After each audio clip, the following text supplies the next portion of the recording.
Well, there's this thing called the Northern Command, which was created after 9/11, I think in October of the following year, and it was created to so-called battle terrorism in North America, at least on U.S. soil.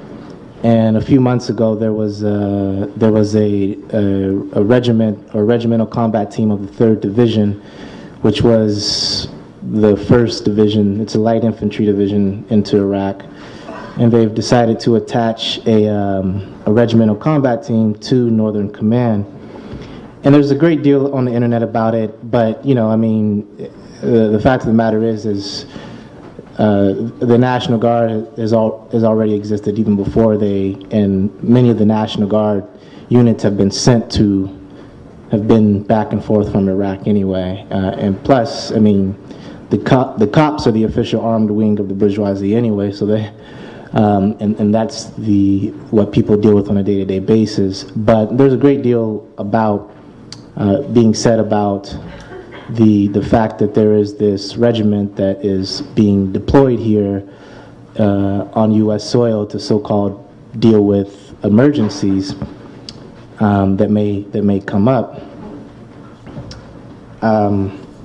I bring that up just because of the political environment that we have right now. I mean, some people are calling it, some people, you hear the term a lot, fascism. We've heard it the past 8 years. It's not fascism. It's the same old repressive system. The state itself exists to be repressive, to hold down, to maintain class rule. So the use of this military regiment on the U.S. soil is maybe stepping up the ability to be repressive, but it's still the same old repressive state. And we see now that there's a lot that's happening with police forces in different cities, especially in the oppressed city. I mean, in the cities, actually all cities are cities of the oppressed because people were forced into them during. I mean, it's a long history of oppressed people of color going into the cities to find jobs, but also after white flight, you saw the conditions of the city begin to change, and with deindustrialization as well. But there are heavy police presence in a lot of areas, especially places that have a large black population, because of I mean, for no other reason other than the fact that they are afraid of what may happen if something goes wrong with the elections next Tuesday. And it's not as if the bourgeoisie wants Barack Obama. They very much need Barack Obama, but there's a wing of it that doesn't want Barack Obama, and they are also the ones who have stepped up the suppression of people's voting rights, and you see that happening in a lot of cities.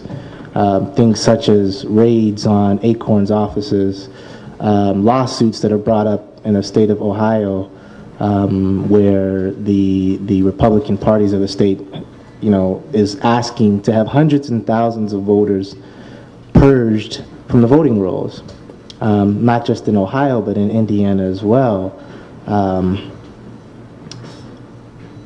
And you have and they were also looking to try and to get lists of those who are having their homes foreclosed upon and use that as a basis for which to purge people from the voting rolls. Or if people could not necessarily prove or verify their current address, they would purge people from the voting rolls. This isn't happening necessarily in places like Utah or Wyoming. This is happening in places like Georgia. It's happening in the South. It's happening in Ohio. It's happening in Florida. And of course, we remember what happened in 2000 and 2004, how there was massive disenfranchisement of black voters. starting before the elections, but also during the elections, the fact that there weren't even enough people were waiting in line for 6 to 8 hours just to vote. This police presence, and this is a different year. This isn't John Kerry. This isn't Al Gore. This is a president who's going to be doing the work, who's going to be an imperialist president. I mean, it's not like after he, come January 20th after the inauguration, the character of the state is going to change. That ain't going to happen. The state is still going to be racist and repressive against oppressed and working people. But what it has done is it has raised up the possibility of having even an imperialist candidate who is black has brought, you can sometimes see, I was in Philadelphia and I saw these young black men. They must have been like 18, 19, maybe early 20s. And they're the kind of brothers who get demonized constantly. They were dressed in a fashion that comes with, our age group. Well, they're younger than I am, but with the culture that we indulge in, which is hip hop culture. So they had their pants slung low, and they had big.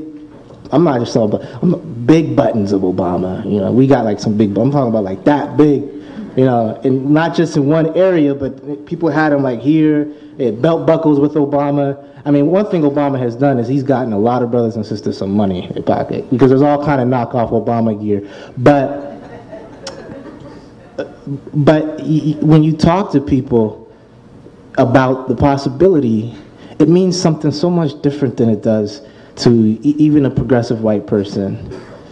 And what we see with the buildup of the police forces is that if something goes wrong, if this thing is stolen away, if there's another 2000 and 2004, they understand that black people aren't just going to go home and be like, oh, well, we lost, because this man has been winning all year. So the only way, really, in most people's minds, that he could lose that election is if it's stolen away. And you kind of see it being set up.